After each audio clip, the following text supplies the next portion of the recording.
नमस्कार दोस्तों, स्वागत है आपका थार समाचार चैनल पे। आज हम बात करेंगे भबरी देवी कांड की।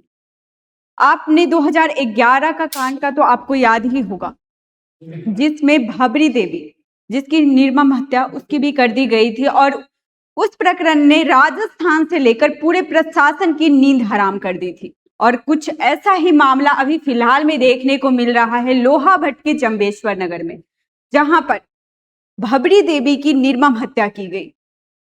उनके ही घर पे, ये उनका घर है और वहीं पर वो बाहर खाट पर सोई हुई थी अपने दोनों बेटी के साथ। फिलहाल में एक नकाबपोश 12 बजे के करीबन आता है और भबरी देवी का गला रेत कर और वहां पर जो दोनों बेटी साथ में सोई हुई थी, जो बचाव के लिए मां के लिए दौड़ती है, उन पर भी ताबड़तोड़ हमला कर दिया जाता है। उनके घर पर ही जाकर नकाबपोश उनकी हत्या कर देते हैं और रफू चक्कर हो जाते हैं। और सोचिए आप, आज 24 दिन हो जाते हैं, लेकिन 24 दिन होने के बाद भी ना तो कोई अपराधी पकड़ा जा रहा है और ना ही एसआईटी जांच में कुछ ऐसे सबूत पकड़े गए हैं जिससे उन अपराधियों का पता लगाया जा सके। भबरी देवी बस एक अपने घर में सोना, क्या अपने घर में सोना भी एक तरीके से आजकल गुनाह हो गया है क्या? क्योंकि इस मामले को देखकर तो ऐसा ही लग रहा है। ना तो इनका कोई ऐसा जानी दुश्मन था और ना इनकी कोई दुश्मनी थी किसी से।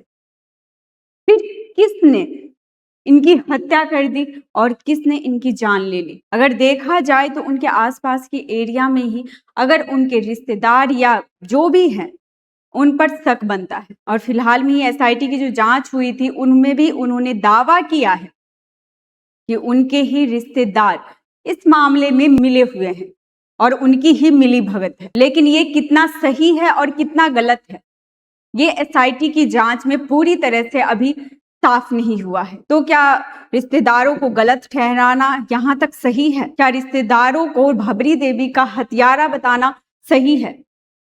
क्योंकि एसआईटी को तो अभी कुछ ऐसा सबूत ही नहीं मिला है जिसमें भबरी देवी के हत्यारों को पूरी तरह से पता लगाया जा सके कि रिश्तेदार ही उनके हत्यारे हैं। एक चीज देखने वाली है, इसमें पूरा समाज और पूरा प्रशासन जो है वो एकजुट होकर भबरी देवी के लिए लड़ाई लड़ रहा है और वो लगातार धरना प्रदर्शन कर रहे हैं, तो कभी अनशन पर बैठे हुए हैं, तो कभी कलेक्टर के बाहर जाकर वो धरना प्रदर्शन करते हैं, जिसमें आप देख सकते हैं लाखों की तादाद में कैसे जनता सड़क पर उतर गई है और यहाँ पर पांव रखने तक की जगह नहीं है। ओवरब्रिज जहां पर से लोग नीचे देख रहे हैं क्योंकि उन्हें पांव रखने तक की और नीचे आने की जगह तक नहीं मिल रहा है। और किसना राम जो कि इस आंदोलन के मुखिया है, तो किसना राम ने ऐसे बोला है, अगर अभी भी भबरी देवी को न्याय नहीं दिया जाता है तो वो जयपुर में कूच कर पैदल यात्रा करके वो यहाँ पर आंदोलन करेंगे और उसके बाद देखना होगा कि सरकार कितना भबरी देवी को न्याय दिलाने के लिए आगे आती है या फिर ऐसे ही ये मामला चलता रहेगा। लेकिन इस मामले को जितना हम कम समझ रहे हैं, वो इतना दिन पर दिन ही पेचीदा दिखाई दे रहा है।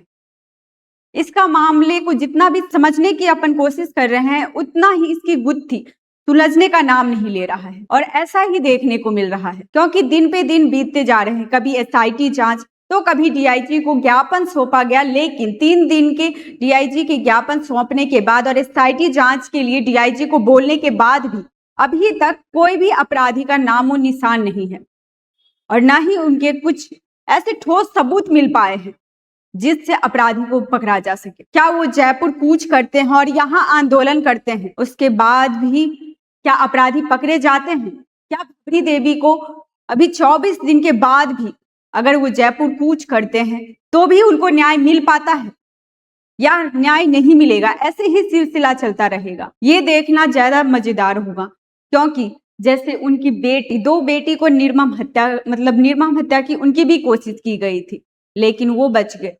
बड़ी बेटी जो कि जोधपुर में एडमिट है, उनकी भी हालत ऐसे बनी हुई है कि आधे वो जिंदा और आधे मरने की कंडीशन में है। और छोटी बेटी जो कि अपना बचाव कर और अपने भाई का बचाव कर वो खाट के नीचे छुप गई थी, इसी वजह से वो बच गई। सोनू ने ही ये खुलासा किया था कि पुलिस के कॉल करने के बाद भी और भबरी देवी और पुलिस थाने का 10 किलोमीटर का दायरा है बस सड़क का, फिर भी 3 घंटे के बाद पुलिस पहुंचती है। तो क्या इसमें पुलिस की भी मिली भगत है? क्यों प्रशासन चुप है? और लोहावट की जो जनता है वो भी के बिश्नोई की लगातार उन पर भी आरोप लगा रहे हैं और के बिश्नोई को इस्तीफा देने की मांग भी कर रहे हैं, लेकिन के बिश्नोई ने साफ इनकार कर दिया है कि मैं इस्तीफा नहीं दूंगा। इसके बाद से ये सारा मामला स्टार्ट होता है।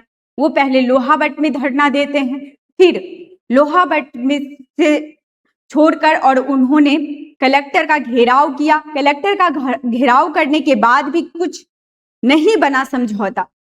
उसके बाद उन्होंने ये चीज बोली है कि जयपुर आएंगे और वो जयपुर में कूच करेंगे और यहाँ पर धरना प्रदर्शन करेंगे। इसी बीच एक ये चीज भी आई है, रविंद्र सिंह भाटी।